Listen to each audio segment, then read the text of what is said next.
Now, in this lecture, we will discuss the research functions of hospital pharmacist or the hospital pharmacy. So, जी आपको पता है आपके पास hospital pharmacy के अंदर जो मेन पर्सन है दैट इज़ दी फार्मासिस्ट, जो कि एक क्वालिफाइड पर्सन है, जो कि एक कंट्रीब्यूटिंग मेंबर है, एक ऐसा मेंबर है जो आपके रिसर्च के अंदर बहुत अहम रोल अदा कर सकता है। भाई आपके पास हॉस्पिटल फार्मासिस्ट है, उसके पास एजुकेशन है, साइंटिफिक एजुकेशन है, साइंस की एजुकेशन है, फार्मेसी मेडिसिन की एजुकेशन है, वेल ट्रेन्ड पर्सन है, तो डेफिनेटली वो कॉन्फिडेंटली रिसर्च में पार्टिसिपेट कर सकते हैं। इट्स खुद रिसर्च में पार्टिसिपेट कर सकते हैं। नेक्स्ट लेक्चर के अंदर हम लोग 3 रिसर्च की कैटेगरीज डिस्कस करेंगे कि जो क्लिनिकल रिसर्च क्या है, ऑपरेशनल रिसर्च क्या है। सो ये 3 कैटेगरीज आगे जाकर आएंगे, इसको मज़ीद डिस्कस करेंगे वहाँ पे। फिलहाल जर्नल डिस्कशन कर रहे हैं कि आपका जो हॉस्पिटल फार्मासिस्ट है, बिकॉज एक क्वालिफाइड पर्सन है, सो डेफिनेटली वो रिसर्च में पार्टिसिपेट करेगा।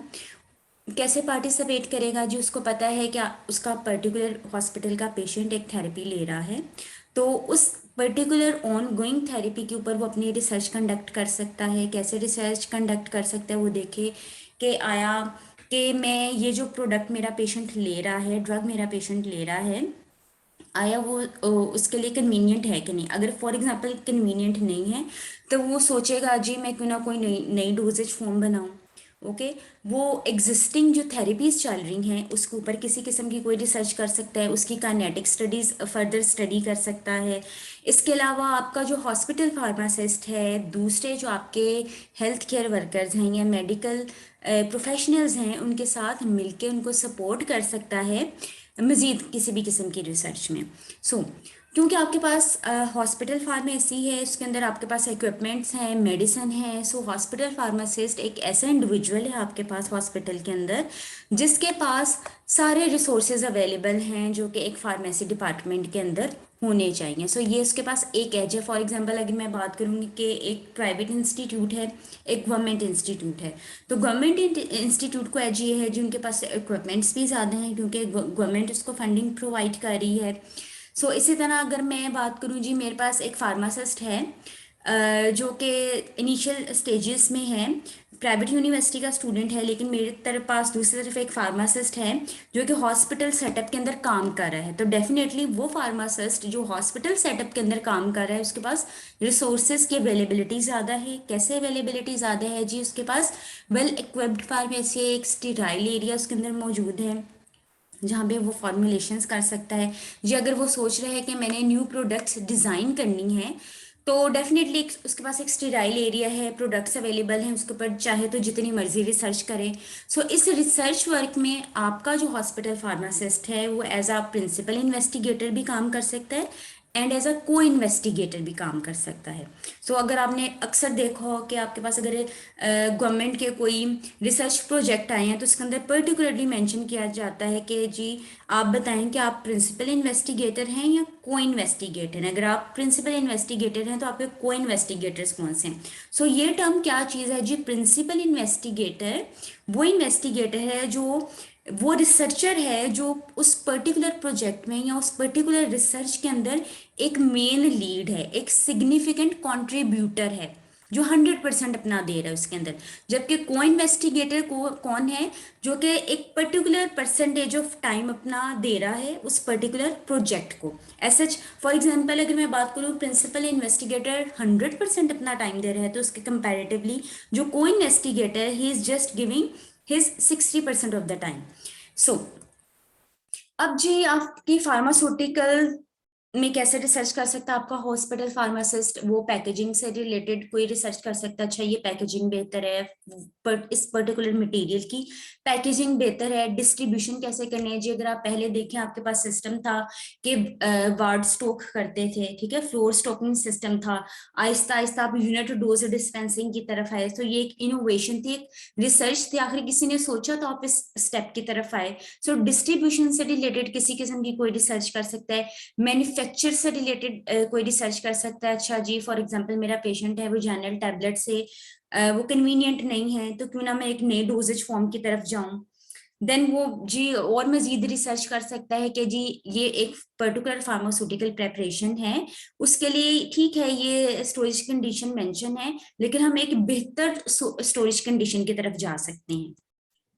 देन और क्या रोल है, पहले भी हम डिस्कस कर चुके हैं जी। न्यू डोजेज फॉर्म बना सकता है आपका हॉस्पिटल फार्मासिस्ट, जो एग्जिस्टिंग प्रोडक्ट है उसके अंदर कुछ एडिशंस करके, कुछ सब्सट्रैक्शन करके कुछ एक अच्छी इनोवेटिव प्रोडक्ट बना सकता है, मोर इम्प्रूव्ड प्रोडक्ट बना सकता है। इसके अलावा क्या आपका हॉस्पिटल फार्मासिस्ट कर सकता है जी, क्वालिटी कंट्रोल को वो एनहेंस कर सकता है, वो रिसर्च कर सकता है जी। अब मेरे पास एक पर्टिकुलर प्रोडक्ट बन गई है, सो इसको एनालाइज करने के लिए मेरे पास बेहतर मजीद तरीकाकार या बेहतर मजीद टेस्ट कौन से आ सकते हैं। अब जो मेन चीज हम डिस्कस करने जा रहे हैं जी, आपने रिसर्च आपने करनी कब है। डेफिनेटली जब आपके पास कोई रिसर्च प्रॉब्लम आएगी तो उसके बाद आप रिसर्च करेंगे। अब रिसर्च प्रॉब्लम क्या है, रिसर्च प्रॉब्लम एक बेसिकली इशू है जो कि आपने आइडेंटिफाई किया, ठीक है, उस इशू को आपने मद्देनजर रखा, उसको अपना एम बनाया, उसको अपनी रिसर्च के अंदर एड्रेस किया। आपके पास इशू था कि मेरा पेशेंट जो है वो एक पर्टिकुलर डोजेज फॉर्म नहीं ले सकता, तो अब मैंने, क्योंकि वो जनरल टैबलेट नहीं ले सकता, so I must move towards another dosage form. हो सकता है मैं ट्रांसडर्मल पैचेस की तरफ चले जाऊं। सो ये मेरे पास एक इशू था। तो रिसर्च प्रॉब्लम में बेसिकली आप एक, research problem is basically an issue, एक इशू आपने हाईलाइट किया, उस इशू को आपने अपना एम कंसीडर किया और उसके ऊपर आपने अपनी रिसर्च की। बच्चों, रिसर्च प्रॉब्लम सबसे पहले जी आपके हॉस्पिटल फार्मासिस्ट ने आइडेंटिफाई की। अब आपकी जो बुक है hospital pharmacy by Nadeem Irfan Bukhari, इसमें क्या मेंशन है, इसमें मेंशन है जी, जब भी आपके पास कोई रिसर्च प्रॉब्लम आती है तो आपके जहन में क्वेश्चंस आते हैं, आप इंक्वायरीज करते हैं। फॉर एग्जाम्पल मेरे कोई रिसर्च प्रॉब्लम आई मेरे जहन में, अच्छा मैं एडमिनिस्ट्रेशन के ऊपर रिसर्च करूं कि जी प्रॉपर तरीके से जो मेरी ड्रग्स हैं वो डिलीवर नहीं हो रही, मैंने अपने एडमिनिस्ट्रेटिव के ऊपर कोई रिसर्च आर्टिकल लिखना है। अब इस साइट पे अगर मैं कहूँ कि एडमिनिस्ट्रेशन से रिलेटेड कोई अब मैंने रिसर्च आर्टिकल लिखना है या रिसर्च करने, इट मीन्स हो सकता है कि मैं मार्केटिंग की तरफ भी चली जाऊं। देन जी क्वालिटी कंट्रोल के इश्यूज आपके जहन में आ गया, आपने इसके ऊपर कुछ रिसर्च कर ली। आपके पास जी सोशल और द प्रोफेशनल प्रैक्टिसेस के ऊपर आ गए, अच्छा सोशल इश्यूज फॉर एग्जांपल आपका हेल्थ केयर प्रोफेशनल्स का बिहेवियर कैसा होना चाहिए टूवर्ड्स दी पेशेंट, पेशेंट का बिहेवियर या रिएक्शन कैसा आता है towards the health care professional. आपने उसी लेवल पे आके बात करनी है जो कि आपके पेशेंट का एजुकेशनल स्टेटस है। ये नहीं कि आपके पेशेंट को उर्दू समझ आ रही है और आप उससे इंग्लिश लैंग्वेज में बात कर रहे हैं। इसके अलावा आपके पास हॉस्पिटल फार्मासिस्ट का फंक्शन क्या है जी, एजुकेशनल फंक्शन है। आपके हॉस्पिटल फार्मासिस्ट ने डेफिनेटली अपने फार्म डी के अंदर फार्मास्यूटिकल मैथमेटिक्स पढ़ा है, फार्माकोलॉजी पढ़ी है, so he can teach the other medical students as well, he can teach the nurses, he can or she can teach the medical personnel as well. So अब और major role क्या आपके pharmacist का, वो pharmaceutical किसी भी किस्म की कोई कमेटी है, for example pharmacy and therapeutic committee, उसका मेंबर हो सकता है। फॉर एग्जांपल आपकी इस कमेटी का चेयरपर्सन आपका फिजिशियन भी हो सकता है। आपका जो फार्मेसी का डायरेक्टर है उसका बेसिकली काम क्या है कि एजेंडा इशू रेस करना, जो हम लोगों के पास ये इशू आ रहा है।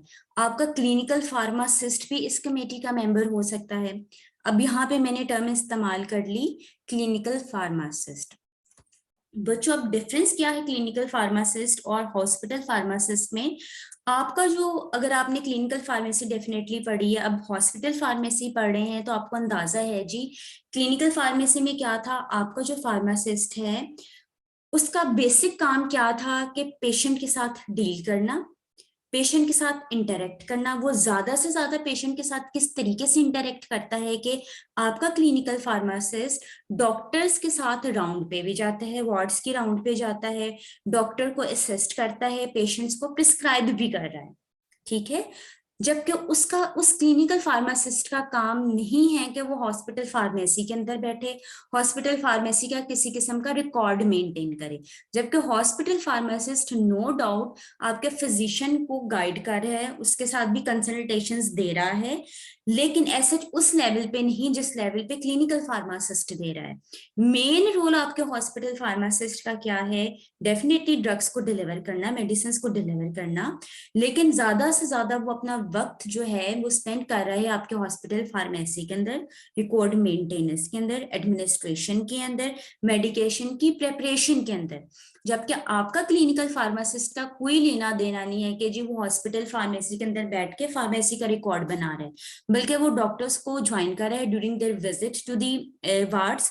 वहां पे जी डॉक्टर को असिस्ट कर रहा है, जी फ्रा इंटरेक्शन तो नहीं आ गई।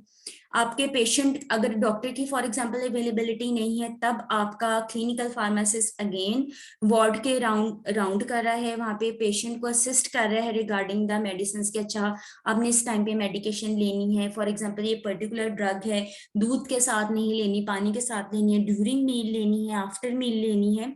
सो ये बेसिकली आपके पास डिफरेंस है क्लिनिकल फार्मासिस्ट का, हॉस्पिटल फार्मासिस्ट का। No doubt both are qualified कि जी दोनों दोनों मेडिसिन प्रिपेयर कर सकते हैं, लेकिन क्लिनिकल फार्मासिस्ट का ज्यादा इंटरेक्शन है फिजिशियन और पेशेंट के साथ as compare to the hospital pharmacist. जी नेक्स्ट रोल इस जो हम लोग अभी जो रोल हम डिस्कस कर रहे थे कमेटीज के हवाले से, कि आपके हॉस्पिटल का फार्मासिस्ट का काम है कि हॉस्पिटल की फॉर्मूलरी यानी कि हॉस्पिटल की ड्रग लिस्ट को मेंटेन करना, डिसाइड करना कि जी कौन से ड्रग्स मेरे हॉस्पिटल के अंदर आएंगे, इस क्वालिटी की ड्रग्स मेरे हॉस्पिटल के अंदर आएंगी।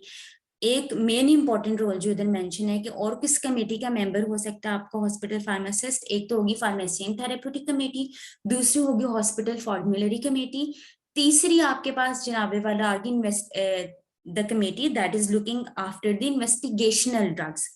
अब जी इन्वेस्टिगेशनल ड्रग क्या टर्म है, इसको नेक्स्ट स्लाइड के अंदर डिस्कस करते हैं। उससे पहले देख लेते हैं एक और काम है किस कमेटी का मेंबर हो सकता है, कि उस कमेटी का मेंबर हो सकता है that is dealing with the hazardous waste, खतरनाक वेस्ट के साथ, जो आपके पास हॉस्पिटल का वेस्ट है उसके साथ डील करने वाली कमेटी के साथ। अच्छा, अब ये दोनों पॉइंट्स हम लोग डिटेल में डिस्कस करते हैं। सो ये साइन है बायोहैजर्ड का आपके पास, जो अक्सर आपको वेस्ट बिन्स के ऊपर लगा हुआ नजर आएगा। सो बच्चों अब नेक्स्ट लेक्चर में हम डिस्कस करेंगे कि जी व्हाट आर इन्वेस्टिगेशनल ड्रग्स, जिसके साथ फार्मासिस्ट आपका डील कर रहा है, एंड व्हाट आर हाजर्डस वेस्ट, उनके लिए कितनी टाइप्स ऑफ बिन्स आप हॉस्पिटल के अंदर रखते हैं, किस कलर के बिन्स रखते हैं, और उनको कैसे आप अल्टीमेटली डिस्कार्ड करते हैं।